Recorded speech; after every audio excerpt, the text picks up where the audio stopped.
Bayangkan sebuah pesawat pembom strategis raksasa yang mampu terbang lebih cepat dari suara, membawa senjata nuklir lintas benua, dan dirancang untuk menembus pertahanan udara paling ketat di dunia. Inilah Tu-160 Blackjack, simbol kekuatan udara strategis Rusia yang masih membuat Barat waspada hingga hari ini. Fakta paling mencolok dari Tu-160 adalah statusnya sebagai pembom strategi supersonik terbesar, terberat, dan tercepat yang pernah dioperasikan, bahkan hingga era modern. Pesawat ini mampu melesat hingga kecepatan Mach 2 di ketinggian tinggi, sebuah kemampuan langka untuk kelas pembom strategis.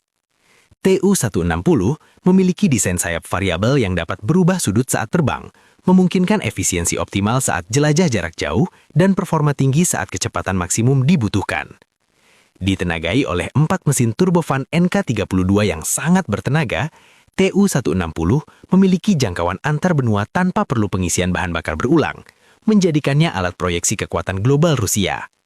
Dari sisi persenjataan, bomber ini tidak membawa bom konvensional di sayap luar, melainkan menyimpan rudal jelajah jarak jauh di dalam 2 ruang senjata internal, termasuk rudal nuklir dan non-nuklir, seperti KH-55, KH-101, dan KH-102, yang mampu menyerang target ribuan kilometer jauhnya tanpa harus memasuki wilayah udara musuh. Kombinasi kecepatan tinggi, daya jelajah ekstrim, dan daya hancur masif inilah yang menjadikan Tu-160 bukan sekedar pesawat, tetapi senjata strategis kelas dunia. Kecanggihan Tu-160 Blackjack tidak hanya terletak pada ukurannya atau jumlah senjata yang dibawanya, tetapi pada perannya sebagai elemen kunci dalam doktrin pencegah nuklir Rusia. Pesawat ini dirancang untuk menjadi bagian dari triad nuklir bersama rudal balistik darat dan kapal selam nuklir, memastikan Rusia selalu memiliki kemampuan serangan balasan dalam skenario terburuk.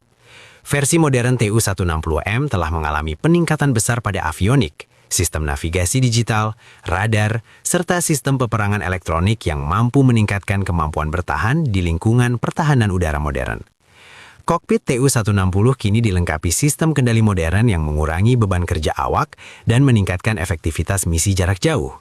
Meskipun bukan pesawat stealth, Tu-160 mengandalkan kecepatan, ketinggian terbang, dan serangan jarak jauh sebagai bentuk perlindungan utama, sehingga tidak perlu mendekati wilayah musuh untuk meluncurkan senjatanya. Dalam berbagai operasi dan latihan militer, Tu-160 sering digunakan untuk menunjukkan kekuatan strategis Rusia, termasuk patroli jarak jauh mendekati wilayah NATO sebagai pesan geopolitik yang jelas. Hingga kini, sangat sedikit negara di dunia yang mampu mengembangkan dan mengoperasikan pembom strategis dengan kemampuan sekelas Tu-160. Pertanyaannya, di era